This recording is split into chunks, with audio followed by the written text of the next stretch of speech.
Hey everyone, and welcome to another episode of Marketing Mode. I'm Jenna, And I'm Todd. and today we are talking about the state of marketing automation. Here we go.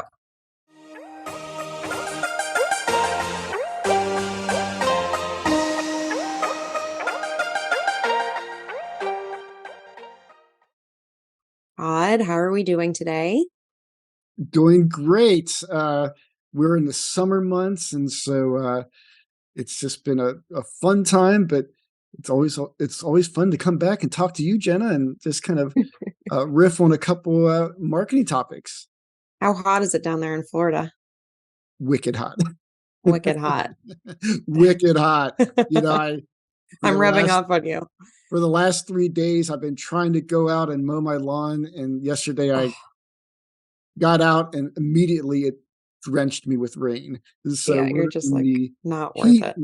heat, rain, but that's okay. I could come in, Yeah, I could do a little research on the side. there we go. Um, yeah, so today we're talking about a recent report we put out.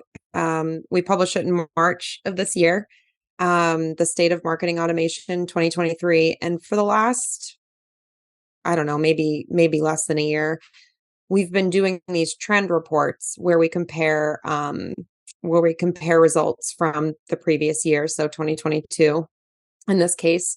And actually, with marketing automation, it's a topic that we've done for many years in the past. So we'll actually touch on a trend that we saw from 2021 to 2022 to 2023. So we have that in store today. But do you want to just get right into it? Let's jump into it. All right.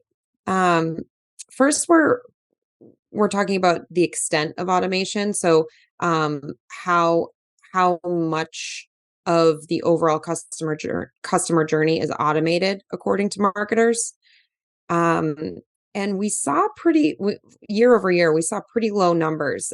This year, about 1 in 10 marketers said that they have a fully automated customer journey.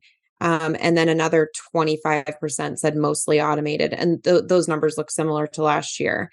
Um, but it kind of brings up this question of, is fully automated even something that we want out of our customer journey? Yeah, it's a good question, Jenna. I think I would say the answer would be yes sometimes, but no a lot of times as well. So it's such a political answer I gave. But That's when I very think about it different. from the Yeah. standpoint of the benefits of automation, it streamlines the timeliness, the ability to kind of do things you couldn't do on a more personalized level, which is all great. But I think we also know that there's this personal element that has to be involved in the process, and even if you're maybe using mostly automation, I think there's that human touch of reassessing what you're doing, and having eyes on campaigns and eyes on results to really make it work. Yeah, and I guess this is from the marketing standpoint, but eventually there has to be some kind of human interaction, right? In order to, like, I would say in most cases, there has to be some kind of intervention there, with that human touch, with that personalization. Um, but we do run into that conversation now a lot with this AI, topic of AI, and a lot of this automation does use AI, um, and you know, I've always been on the side of human that human personal touch is worth it, maybe through, like, in little kind of trickles throughout the customer journey, just because I think people notice it. Yes, and I think you hit on a point where people do notice it, right? And there comes a point where, maybe it's too slick, or maybe it's just too um, polished in the wrong way, Mm, and then you lose that authenticity. And I mean, the reality is, right? We all know that a lot of things are automated. So we're not feeling like, that Jenna just sent me this email. Wow, this is awesome. I mean, Yeah. we realize She that knows so much about me. she does. I mean, She and this cares. is she knows my company, she knows my likes and my dislikes. And so we know there's a lot of automation going on in the background. Um, but I think as humans, you still want to feel special, Hmm. right? And how do you do that in a, you know, in an authentic way? And maybe that Hmm. it kind of goes back to being authentic. And if you lose that, and I think you can be authentic within automation. I think you just have to be very careful about how you do it. Yeah, I gotta say, I think the sweet spot here is mostly automated, and then leave a little room for that authenticity. And I think you can still have an extremely efficient workflow behind the custom, like a mostly automated customer journey. Yeah, and maybe you where you have to be careful is, you know, the thought of setting up automation and then moving on to the next thing. It's always an optimization process. And so you should be using the automation to optimize the process and to refine it, but not just to set it up and leave it. And I think you see that way too much where automation is not optimized. You're so right. And if I mean, a lot of that does come back to data. Like if you set it and forget it with automation, and then a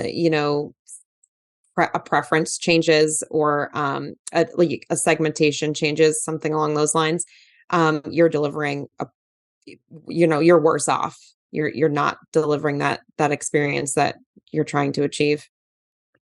Right. And people change, right? So that's why we do research here at Ascend too, because there are differences between, like in this case, what marketers were doing in 2021, 22, 23, because things have changed in 3 years. And just like, if you set up automation 3 years ago, people have different perspectives. They have different things now that are maybe more common that they've Mm. accepted that maybe they didn't before, and then maybe other things that they've become weary of, right? And so, like maybe one illustration would be, maybe conversations about COVID now are just roll the eye. Yeah. People aren't interested in that, and maybe that was part of your the customer journey you built uh, 2 years ago, very relevant. Now, not so relevant, and we're kind of blurring lines maybe between automation and the content and textualization of it. But I think it all blends together. It does all blend together, and automation is one of those terms too that you're kind of like could be applied to so many different things. So, I think that's totally relevant. Well, what else should we talk about? I think there was. I mean, we have a lot to pick from, but what do you think is your next most interesting stat? Well, so we asked the question. This is 3 years in a row now. Um, well, maybe even more than that, but we compared 3 years in this report. Um, which of the following areas do you currently utilize marketing automation? And this to me is so interesting. And actually, I would love to see segments of this. We didn't break them out for this conversation, but feel free to message us if you'd like to see like a breakdown, because B2B versus B2C would be really interesting here. Mm. Um, but we see across the board, regardless of areas of use, we have email marketing, social media, paid ads, content management, etc., increase across the board from 2022 to 2023. Yeah, and Jenna, we were talking before this. I can't remember ever seeing that in one of our trend analysis, especially when we have like 7 or 8 different options for people that Yeah. each one increase at least slightly. And so to me, that kind of really talks to adoption of something, so where automation, maybe, people were, marketers were trying it and using it some as compared to now where, it's just part of our DNA. maybe. Yeah. But yeah, I don't think I've ever seen that before. Um, yeah, I mean, and you said 7 or 8 options. We have like 15 here. So, across the board and every single one we saw either it's remained the same or an increase to some extent. And you know, I think a lot of this has to do too with availability maybe. Um Mm, and this like evolving technology and these kind of out of the box all in one platforms are offering more and more and more to even the I don't want to say less sophisticated marketing programs, but like maybe small business marketing programs that in the past didn't have this opportunity to automate their entire, like not their entire, but these portions of their workflows. yeah, and maybe also too the fact that, uh, like you said, with the integration of technologies and like how they work well together now. So for example, like I'm looking here now, like 2021 through compared to 23, like email marketing, huge increase, paid ads, Huge. huge, social media. And, I started thinking a little bit more of like, so for example, like, paid ads, you can now take those paid ads into um, various segments and treat them differently with the email flows you send them, with the content you're sending them. And so maybe paid ads did not work for you as well 3 or 4 years ago with less automation involved. And now you're realizing that, oh, wait, if I take paid ads and I add this level of automation, now I actually have something that's repeatable and has a good ROI for me. Whereas maybe it didn't work as well previously. Absolutely.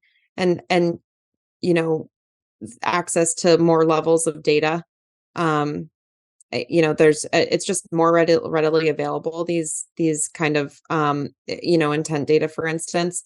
And so I think something like paid ads or even social media, um people just have more, or marketers have more um ability to automate. Mhm.